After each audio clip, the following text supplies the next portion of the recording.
Good evening and welcome to this, the first in a new series of critical conversations this calendar year, and on a very cold and snowy night too for a lot of us.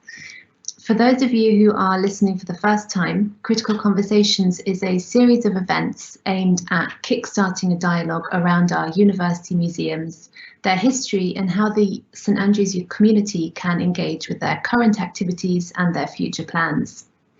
Just a little bit of housekeeping to start with. If you need to turn on the live captions, you can do so by clicking on the three dots at the top of your on-screen menu. And please do also use the Q&A function if you wish to ask a question. You can put a question in at any time, and there will be lots of time for discussion in the second half of the event, so we're looking forward to hearing your thoughts as well. So I'll begin by introducing myself and then our panelists today. I'm Emma Bond, I'm an academic in the School of Modern Languages, and I'll just be moderating tonight's conversation. So this series of critical conversations is going to move on from those we held last semester, which were focused on the theme of empire and colonialism. This semester, we're shifting focus to talk about another huge contemporary issue facing museums at the moment, the climate crisis, and what museums can do to reinforce activism around climate justice. And we're focusing on this because the next exhibition that will be held at the Wardlaw Museum is called Dive In, and I'll just share a little bit of information with you about Dive In. It's an exhibition which is also a call to action to protect our oceans, acting as a bridge between the internationally renowned marine research underway at the Scottish Oceans Institute and the communities of St Andrews, Fife and Scotland. The Wardlaw Museum has developed an ambitious programme to engage communities in protecting the ocean with an emphasis on driving behavioural change and prompting visitors to take action. So it's quite a kind of lean in, get involved kind of exhibition, which we're really excited to see. So this evening, we're very, very lucky to have two brilliant guests with us to discuss museums and climate justice. First, we have Professor Ali Watson from the School of International Relations and co-founder of the Third Generation Project, a human and community rights think tank that focuses on the impact of climate change on people and communities. Ali was awarded an OBE in 2019 in recognition of the amazing work that she's done in this field, and we're really looking forward to learning from her expertise and experience. We're also very excited to be joined by Leah Weimann, who is the current Environment Officer for the Students' Association. A published author, blogger and devoted vegan, Leah is fourth year studying IR and Sustainable Development at St Andrews and is a passionate eco-activist. So just before we start, I'll briefly talk you through the structure of the event. We'll start with 5-minute presentations from our panelists. I think we'll hear from Leah first, and then from Ali, and they'll be able to share their own interests in the questions that underpin the event. And as always, we'll be linking our conversation back to one particular object from the museum collections, and there should be a link to this coming up in the announcements. This is a piece of coral, and we don't have a lot of information about this object, so we're really excited to kind of explore it with you tonight. It's part of the Natural History collection, and we're going to use it to think about the kind of narratives that are prioritised between kind of science and communities, people, and the relationship between people and the environment. So, Leah, over to you. Yes, first of all, I'd just like to say thank you so much for inviting me. Yeah, I'm very honoured. It's definitely climate justice is a topic I'm definitely very, very passionate about. I can't say or claim that I'm an expert on museums or decolonization or climate justice even, but nevertheless, I hope I can share some of my passion and insights with you. And yeah, I'm really looking forward to the conversation that we're having today, to look a little bit deeper at climate justice, and also starting with a coral picture. I don't know if you want me to dive right in with that one right now, if people can see that already. Actually, quite interestingly, if you want to see a little bit of I can't say a live coral, but this is a piece of dead coral that I found at a beach in, I believe it was Madagascar. I grew, maybe as a bit of background, I grew up in Cape Town, South Africa. So Yeah, that'll probably be a good background to just some of my stories and yeah, insights. And I think there's something really intrinsic about looking at pieces of coral or of coral reefs, and you see, obviously we hear a lot about climate change, about coral bleaching, and there's a certain sense of loss with regards to biodiversity and with the intrinsic value of this beautiful nature. But I think much more than that, there's also, I think we need to become aware of and discuss that there are livelihoods behind and people that depend on the ocean and depend on coral reefs, whether that be for the protection of islands from storms, food, or tourism, for example. So I think that definitely points to an element of social justice in terms of like coral reef protection, in terms of ocean protection, and climate change. 2 years ago, actually, I made a YouTube video about a coral reef in Madagascar, which I called "Are We the Last Generation to See Coral Reefs?" And I think this is something that points to a point of intergenerational justice, which I think is also something worth discussing today.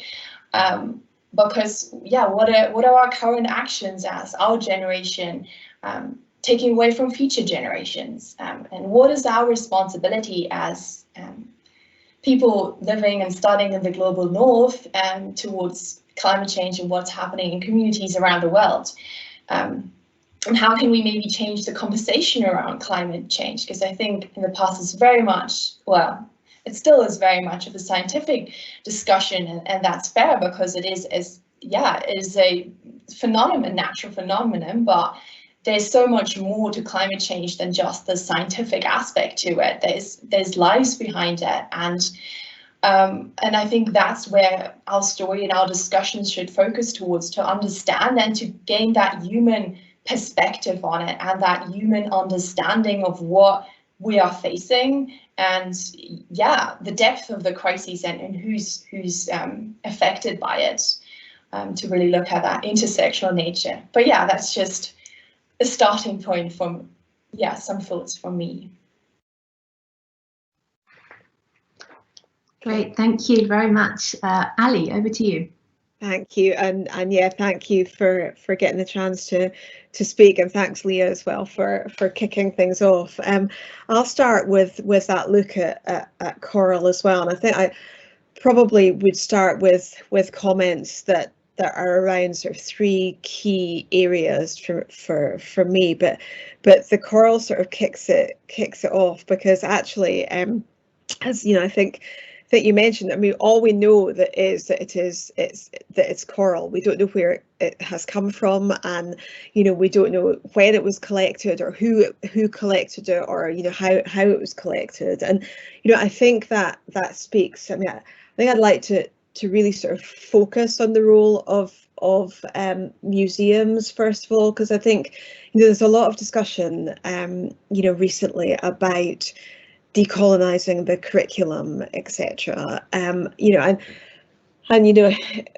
of course that question of decolonization sort of has to be problematized, because who is deciding what decolonization means, for a start, but I think for me that the coral sort of represents as well this sort of idea of the university within this, because decolonizing the curriculum is not just about adding some names to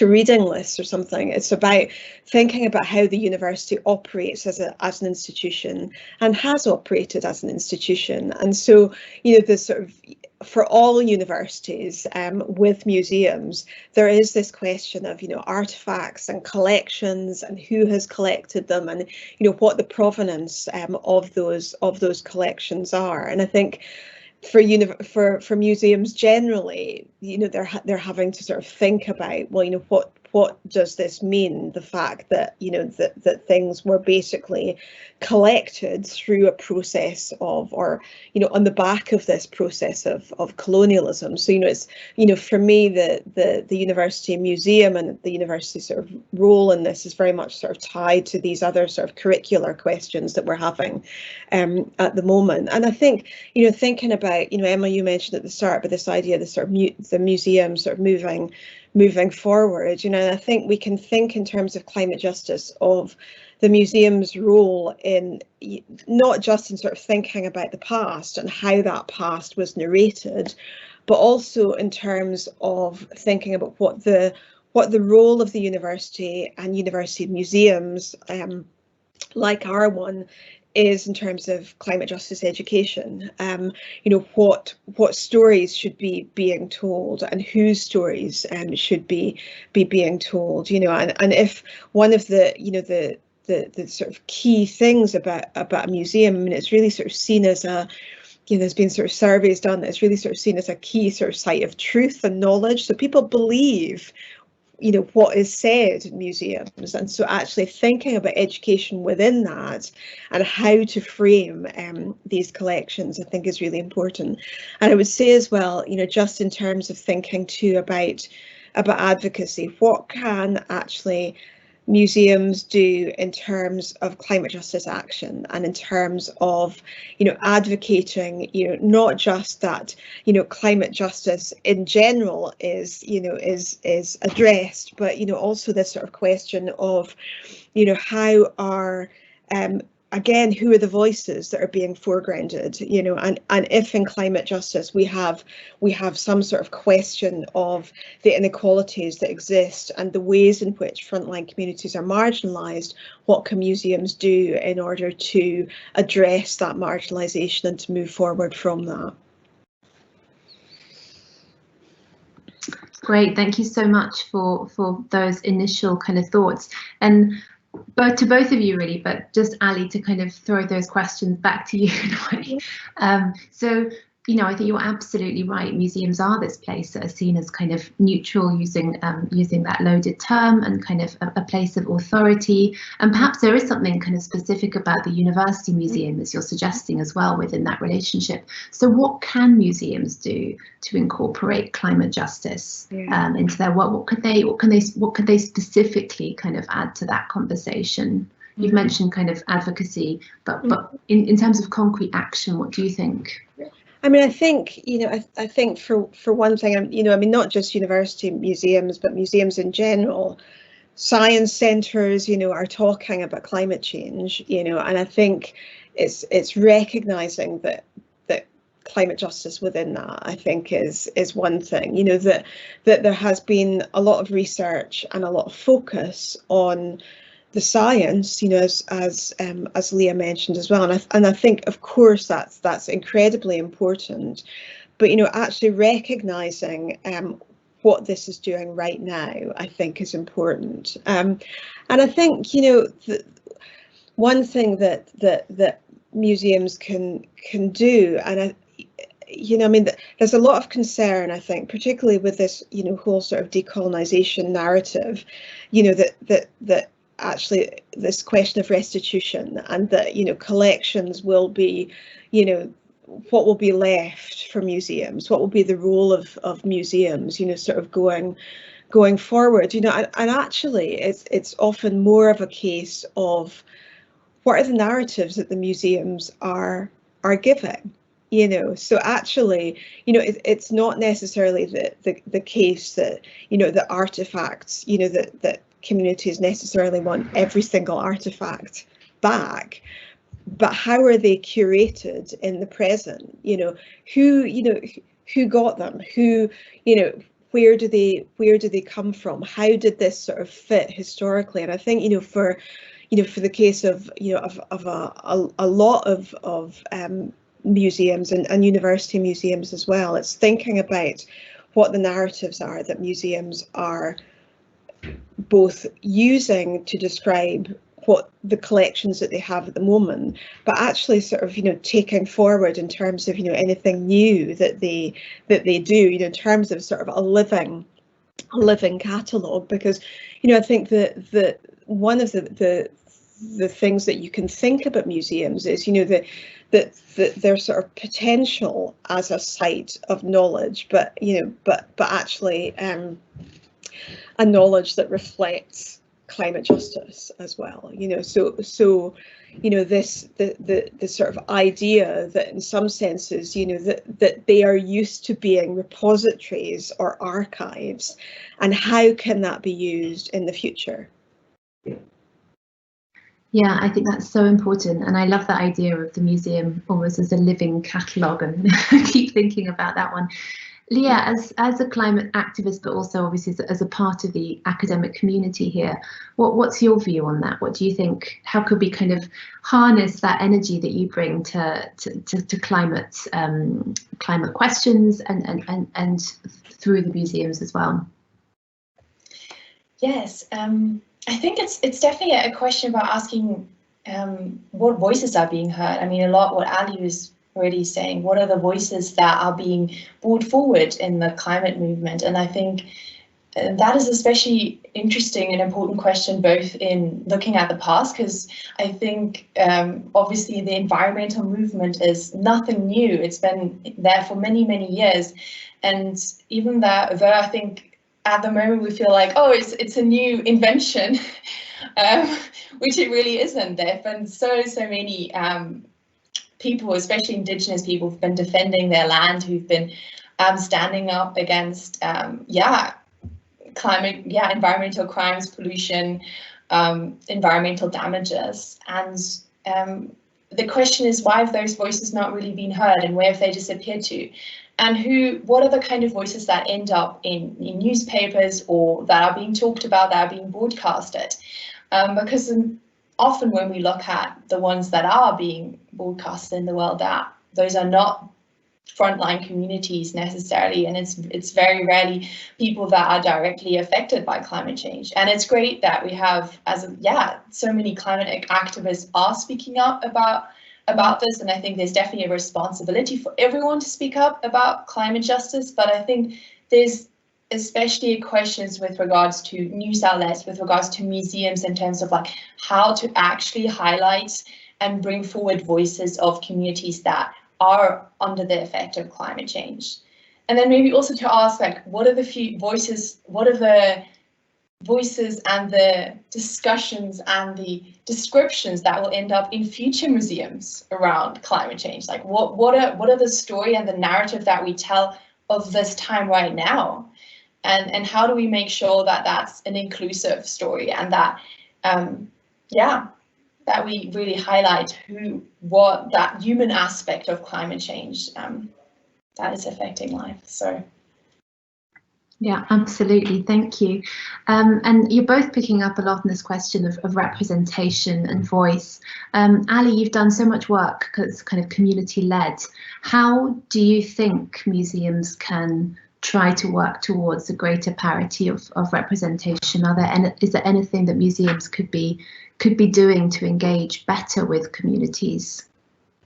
I mean, I think probably a lot of museums are, you know, are beginning to think and to do, you know, things, you know, anyway. I think there's an awful lot more to be done. I think, you know, there is a question of, I mean, museums really have been about acquisition. They've been about, you know, sort of stuff, you know, so effectively it has been about colonization, because it's been about ownership, and, you know, like, well, we'll take this bit of stuff and we'll explain it. And so, you know, as part of that, you know, information and narrative around existing collections, what is the best way to portray it? So if you have an artifact from, you know, a particular site, well, you know, surely the best thing to do then is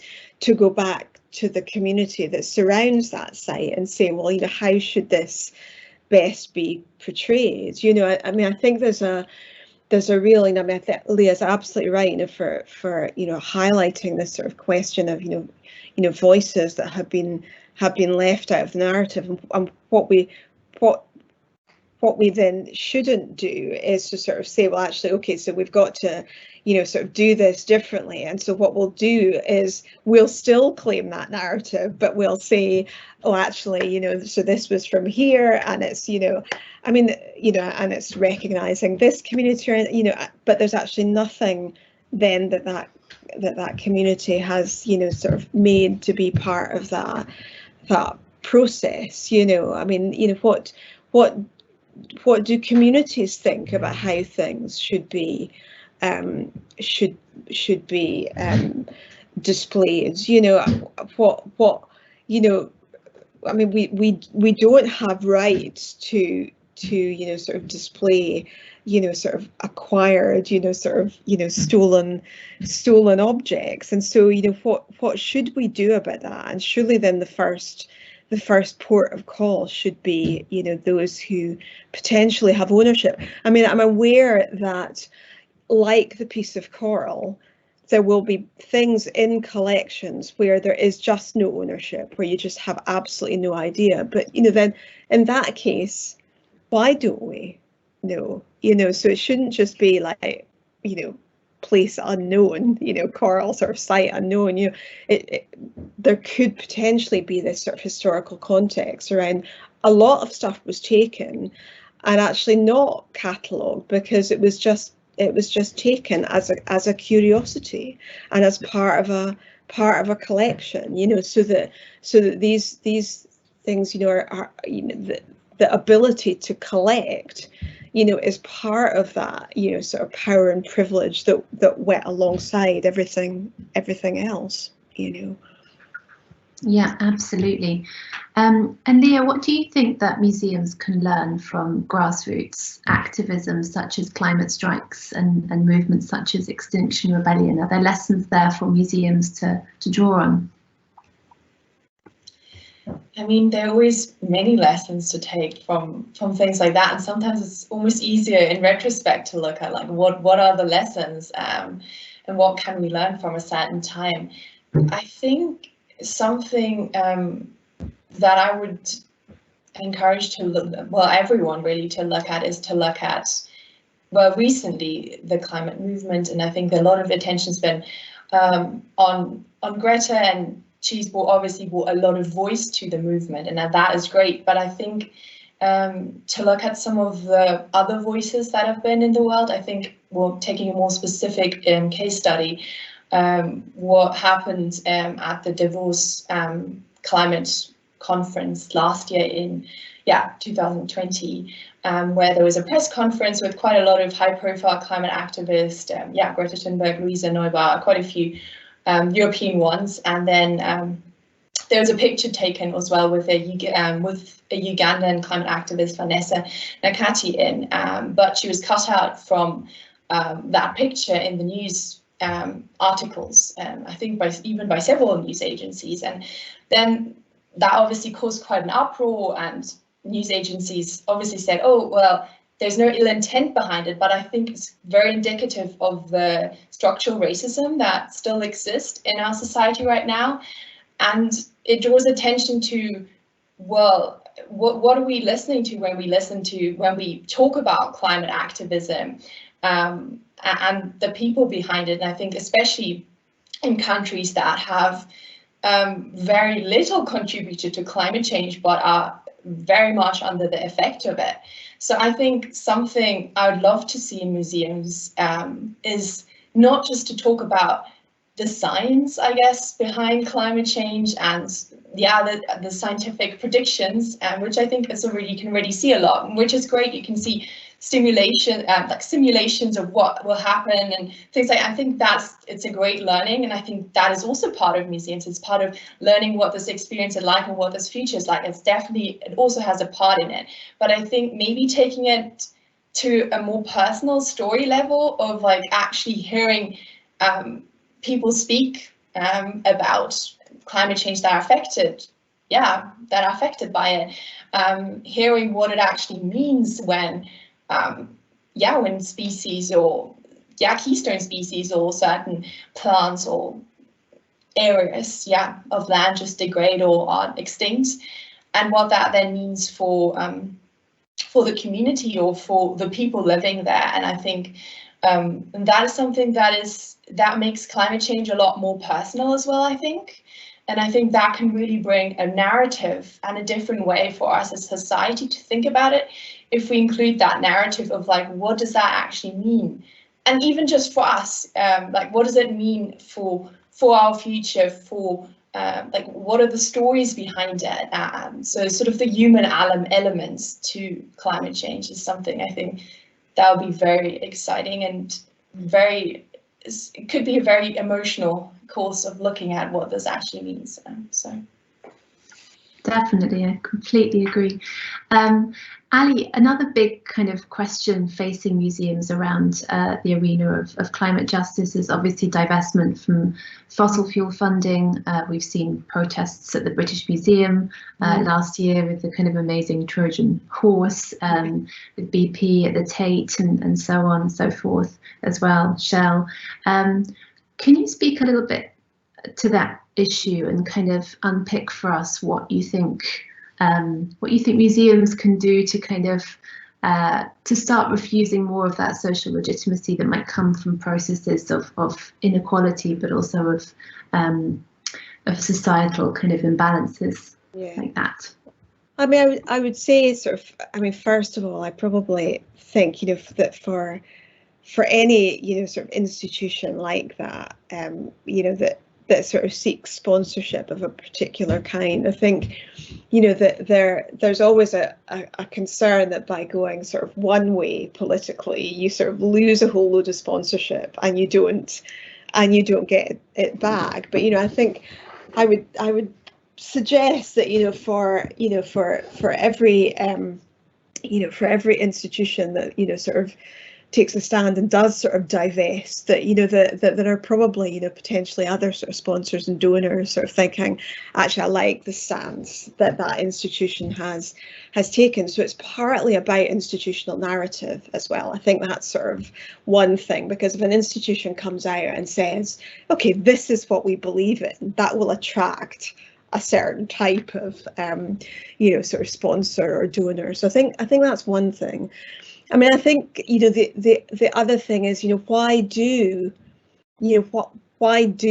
corporations, like BP or anything, why do they want to sponsor things, and I suppose there's sort of probably certain sort of sectors of the media, etc., that would say, well, that's really good, isn't it? 1.1 million or whatever was maybe given in terms of sort of corporate social responsibility programs, or something like that, that maybe and maybe sort of supporting particular exhibitions or something, but for the minuscule amounts, actually, like relatively the minuscule amounts that that the oil companies, for example, who have been the ones who've been sponsoring, like energy companies, etc., and as well, I mean, just the long-term, sort of systemic violence that has been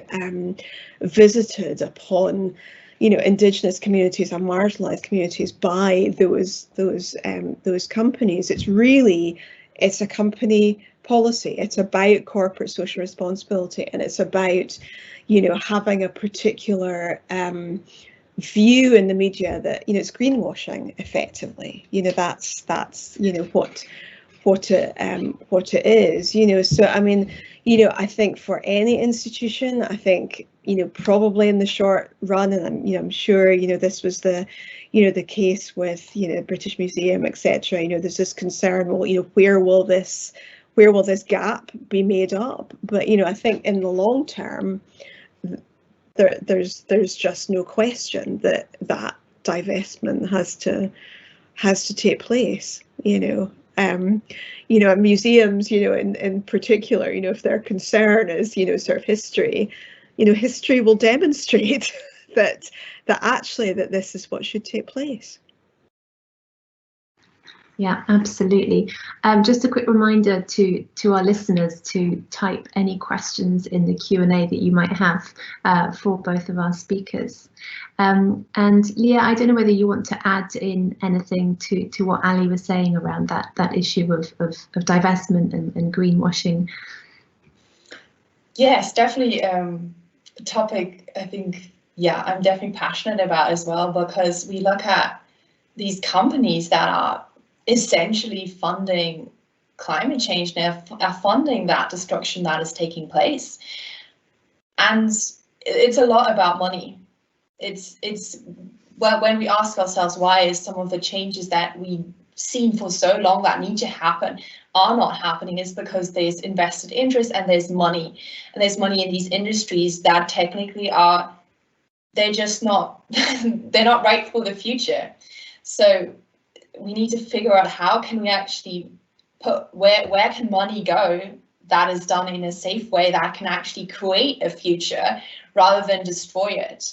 So I think divestment is a huge step towards that, because it makes a clear statement, not just words of companies or of museums or universities saying we care about climate change, but actually showing that they care about climate change and saying we don't want to be associated with companies that are causing the destruction of natural habitats, that are displacing people, that are killing the planet and destroying the future. And I think that's a clear statement that is clearer than just words of saying, oh, this is a climate emergency, let's talk about it. But it's saying, no, this is a climate emergency and we take it seriously. We actually divest our money and we actually put something behind our words, like the actual actions behind it. And I think anything else is a form of greenwashing. If you just say, oh, let's just talk about climate change and we care, or even social responsibility reports by a lot of companies, but then so much money still flows into fossil fuels and into the destruction, and it just doesn't add up. It makes no sense. And I think that's something that we need to really critically look at and say, well, this is not okay and that needs to change. And divestment is a clear step, and it shows them money-wise, shows the companies this is not the future, because right now a lot of them still see a future in their fossil fuels. So absolutely. One other thing I wanted to ask you both myself is, obviously we're living in quite a strange time at the moment. We're in the middle of a pandemic. It's been unimaginable for so many, and again, sort of often the narratives that we hear around that are kind of the global north narratives, and issues around kind of inequalities that have been worsened by the pandemic aren't so often heard.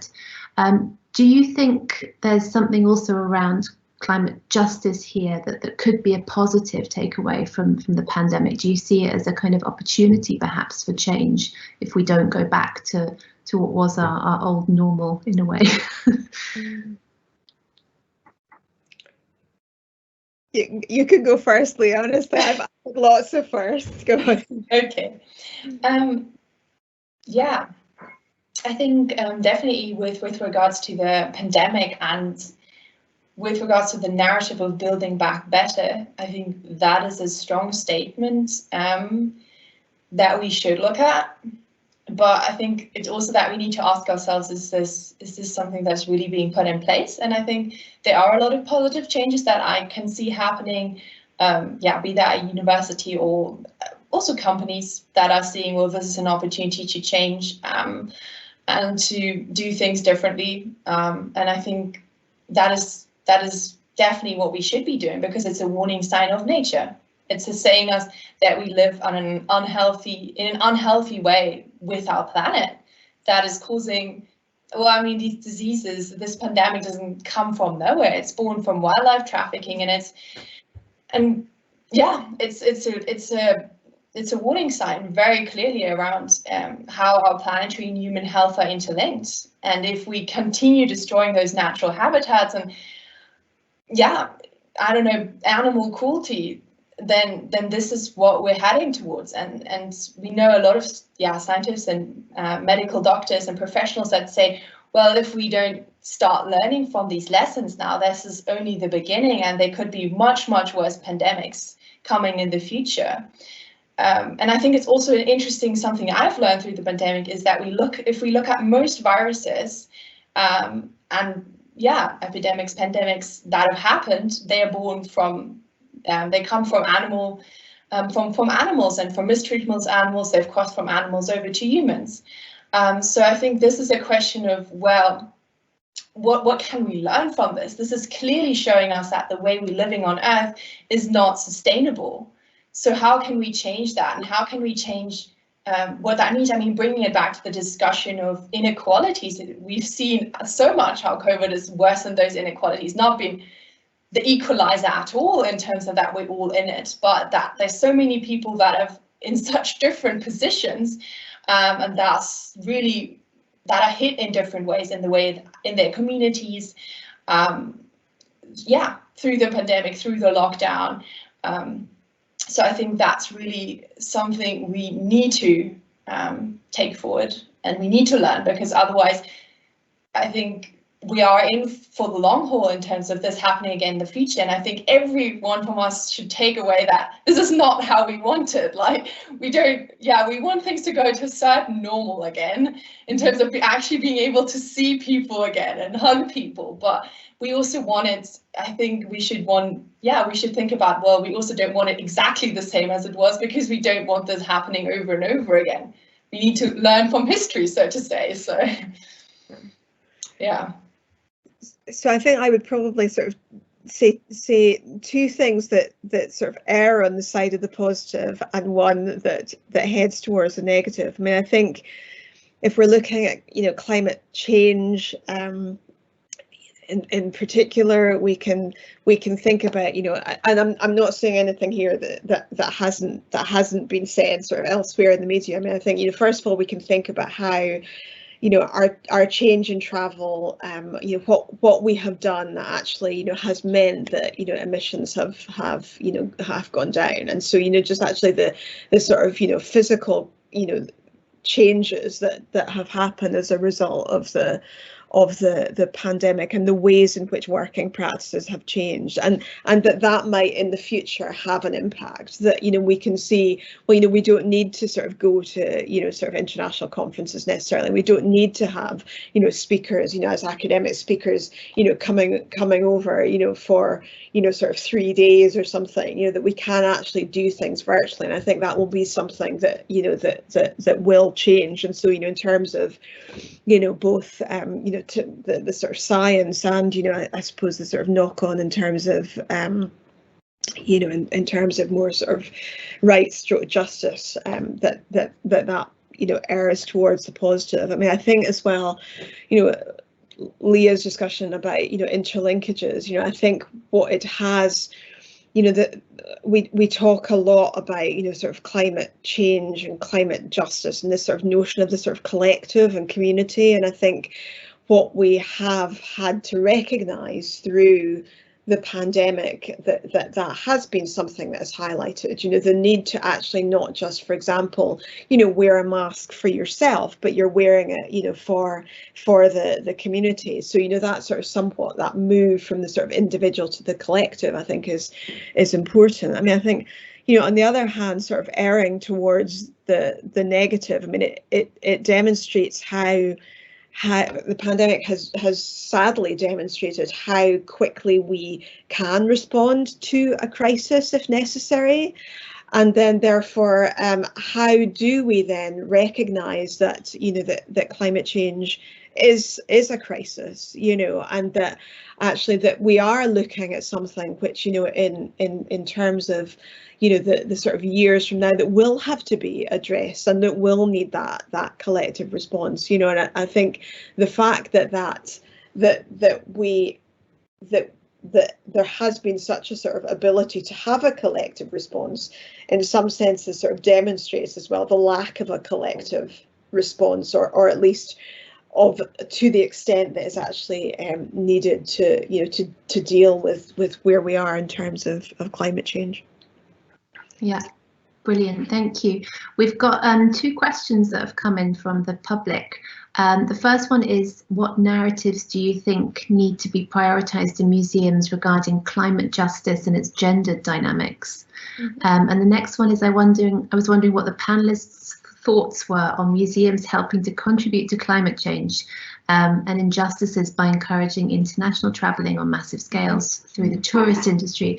Do museums themselves have this part to play and to answer for? Leah, I don't know whether you want to pick one of those and answer them. You can take your pick, whether it's the gender issue or the kind of contribution, negative contribution that museums themselves make to climate change. Yeah, I mean, there's definitely a lot that could be said about both, but the term gender dynamics, I think, just caught my attention, especially because something I've always found very interesting in the climate movement is that it very strongly leans to a lot of female climate activists, and I think there's an interesting discussion to be had around that. In several ways, because I think it's often also framed, caring for the planet is, for Earth is often framed very much as like a female characteristic, and I think that is sometimes done a little bit of harm in terms of that it's very much it's very much centered around, it's not seen as a manly thing to care about the planet or to speak about environmental protection or, I don't know, Mother Earth or whatever. And I think that's problematic in the way that we've talked about it, and also in the way that we see states have addressed it, because it's very much, if we look at sort of feminist theory, I think it's very interesting to look at how is that actually how's that linked, and what, like, looking at ecofeminism and how a lot of the framing of climate change has led to certain responses, and there's so much to unpack there that could be dived in. But I think diving more directly at the actual question, what narratives need to be prioritized, I think we've hinted or just touched on this.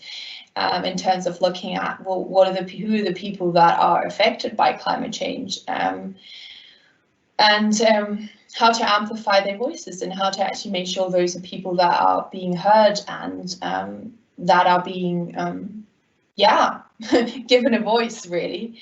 And I think that can be a lot of answers, that can be a lot of things. And I think that is also something that is good to point out, that there are so many people around the world that are doing things on sustainability, on climate justice, on climate change. It is not just championed by the few. I think there are a lot of people, and how do we bring the sense of, I think that is something that's been done really strongly through this climate movement, is to bring that sense of community, where people feel like, oh, there are other people out there who also care and want to do something. And I think that's what's inspired a lot of people to do more and to get involved, because they feel part of this movement and this community. And I think, maybe encouraging that or having those conversations, I think, is really important. So that's just on this question, though. So thank you. Well, we'll leave the other one to Ali, maybe. Maybe I'll come on to the other one, but just to follow up on what Leah said. I mean, climate justice, is racial justice, is gender justice, is, I mean, they are all, interlinked. And I mean, we haven't, particularly, sort of mentioned capitalism tonight, but I mean, Ibram X. Kendi talks about the evil twins of racism and capitalism, and so we have to see climate change within that context. And if you think in terms of gender justice, I mean, trans people, especially trans people of color, face increased suffering at all stages of the natural disasters that are becoming more frequent because of a changing climate. So there's really no way to separate those injustices. And I would say in terms of tourism and museums, which is not particularly my area, but I'll have a punt. I mean, I think probably sort of two things I would say. I mean, I think there's the sort of, there's the academic element of museums, so that, you know, that you've got, you know, academics moving, you know, for acquisitions, and that sort of like, you know, potentially sort of smaller things like museums, conferences, and, you know, conventions and things, you know, that, you know, I think again are this question of, you know, does as much travel need to happen? And I think, you know, I think there is absolutely a question of the fact that in general, museums are, you know, are tourism sites, you know, but, you know, again, I would wonder, you know, whether, you know, whether in the aftermath of the pandemic, museums will look differently, because, I mean, even like, you know, thinking about museums and sort of like